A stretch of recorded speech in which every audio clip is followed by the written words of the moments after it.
दोस्तों, अगर आप भी विराट कोहली को बेहतरीन बल्लेबाज मानते हैं तो हमारी इस वीडियो को लाइक जरूर कीजिएगा।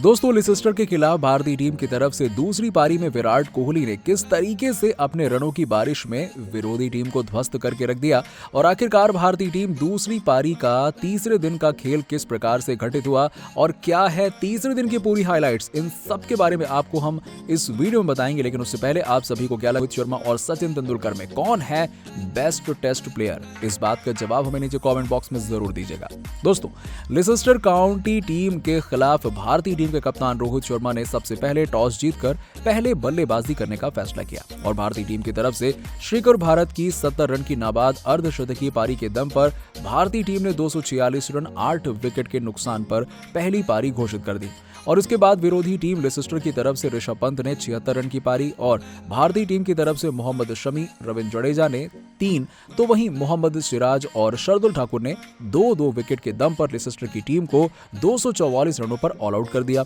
और भारतीय टीम 2 रन से आगे थी। लेकिन इसके बाद दूसरी पारी में भारतीय टीम बल्लेबाजी करने के लिए आई तो पहले दिन 80 रन 1 विकेट के नुकसान पर भारतीय टीम ने बना दिए। और आपको बता दें कि इसके बाद जब तीसरे दिन का खेल प्रारंभ हुआ तो हनुमा विहारी ने क्रीज को संभाला और दूसरी ही गेंद पर 2 रन ले लिए। इसके बाद बारिश अचानक से आ गई और बारिश के आने से मुकाबला रोक दिया गया और कुछ समय बाद ही मुकाबला दोबारा से प्रारंभ हो गया। और इसके बाद जैसे ही बारिश का जाना हुआ तो बल्लेबाजों ने अपनी आग उगलती हुई बल्लेबाजी से विरोधी टीम के परखच्चे उड़ा दिए। तो वहीं 24वें ओवर में हनुमा विहारी ने चौका लगाकर तीसरे दिन की बाउंड्री की शुरुआत करी और इसके बाद 27 ओवर में पहली पारी में बेहतरीन प्रदर्शन करके आए श्रीकर भारत ने लगातार 2 गेंदों पर 2 चौके जड़कर अपनी बल्लेबाजी में 5वां गियर लगा दिया। और इसके बाद 29वें ओवर में बिल डेविस की 6वीं गेंद पर हनुमा विहारी को आउट कर दिया गया और पहली पारी में भी बेकार तरीके से रन बनाकर आए हनुमा विहारी दूसरी पारी में कुछ खास कमाल नहीं कर पाए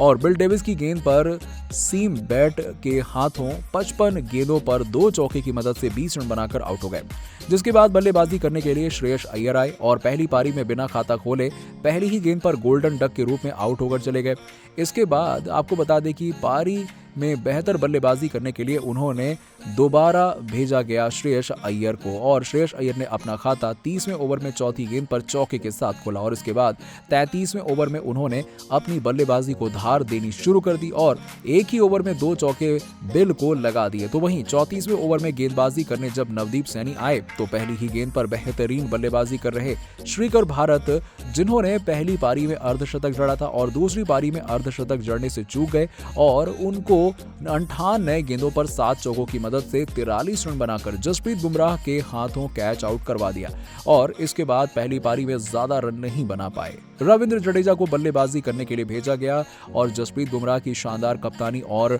टिप्स को देखते हुए नवदीप सैनी ने रविंद्र जडेजा को बिना खाता खोले इसी ओवर की तीसरी गेंद पर आउट कर दिया। रविंद्र जडेजा 2 गेंद खेलकर बिना खाता खोले आउट हो गए और इसके बाद बल्लेबाजी करने के लिए तेज तर्रार बल्लेबाज शार्दुल ठाकुर आए, जो अपनी तेज तर्रार बल्लेबाजी और गेंदबाजी के लिए जाने जाते हैं। और 38वें ओवर में श्रेयस अय्यर ने फिर से लगातार 2 गेंदों पर 2 चौके जड़ दिए और अपनी पहली पारी में बेकार प्रदर्शन को भूलकर दूसरी पारी में ताबड़तोड़ प्रदर्शन करने लगे और इस प्रकार से 39 ओवर में भी फिर उसी गेंदबाज को लगातार 2 चौके श्रेयस अय्यर ने जड़ दिए और इसके बाद 41वें ओवर में शार्दुल ठाकुर ने भी लगातार 2 चौके कमलेश नागरकोटी को जड़ दिए और अपनी तेज तर्रार बल्लेबाजी प्रारंभ कर दी और लंच के समय तक 41वें ओवर में भारतीय टीम ने 162 रन 4 विकेट के नुकसान पे बना लिए। जिसके बाद दूसरे सत्र में भारतीय टीम दोबारा बल्लेबाजी करने आई तो आते ही लंच के बाद अगले ओवर में श्रेयस अय्यर ने पहले ओवर में चौका जड़ दिया, लेकिन इसके बाद ओवर की 5वीं गेंद पर श्रेयस अय्यर ने गेंद को टच किया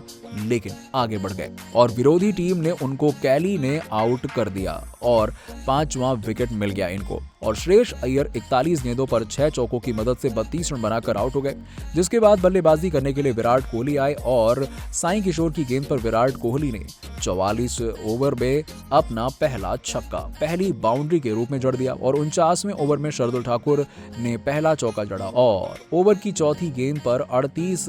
गेंदों पर 3 चौकों की मदद से 28 रन बनाकर अपना विकेट कमलेश नागरकोटी की गेंद पर क्लीन बोल्ड होकर दे दिया। इसके बाद बल्लेबाजी करने के लिए चेतेश्वर पुजारा आए, लेकिन लगातार 4 ओवर मेडन जाने के बाद भारतीय टीम के ऊपर दोबारा दबाव आ गया और विराट कोहली ने 55वें ओवर में बुमराह को एक छक्का जड़ दिया। तो वहीं 64वें ओवर में नवदीप सैनी की पहली ही गेंद पर विराट कोहली ने चौका जड़कर अर्धशतक पूरा किया। तो वहीं 66वें ओवर में किशोर ने चेतेश्वर पुजारा को 45 गेंदों पर 2 चौकों की मदद से 22 रन बनाकर स्टंप आउट कर दिया, जिसके बाद बल्लेबाजी करने के लिए रविंद्र जडेजा दोबारा से आए और 71वें ओवर में पहले जसप्रीत बुमराह ने विराट कोहली के हाथों चौका खाया और उसके बाद अगली ही गेंद पर विराट कोहली को सकंडे के हाथों 58 गेंदों पर 6 चौके और 2 छक्कों की मदद से 67 रन बनाने के बाद आउट कर दिया, जिसके बाद बल्लेबाजी करने के लिए दोबारा से श्रेयस अय्यर को मौका दिया गया।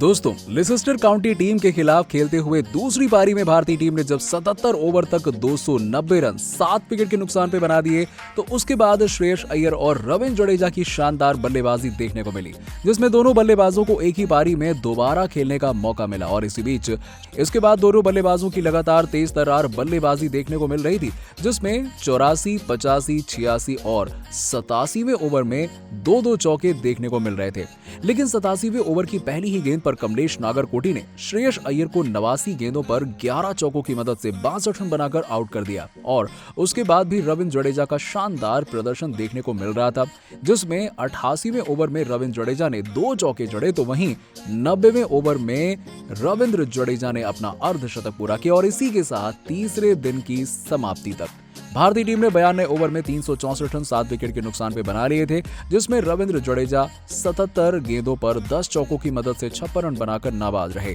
और 366 रनों की लीड भारतीय टीम के पास में मौजूद है। तो दोस्तों, आपको क्या लगता है कि भारतीय टीम लिसेस्टर को कम स्कोर पर आउट करके मुकाबले में जीत दर्ज कर पाएगी या फिर नहीं? इस बात का जवाब हमें नीचे कमेंट बॉक्स में जरूर दीजिएगा।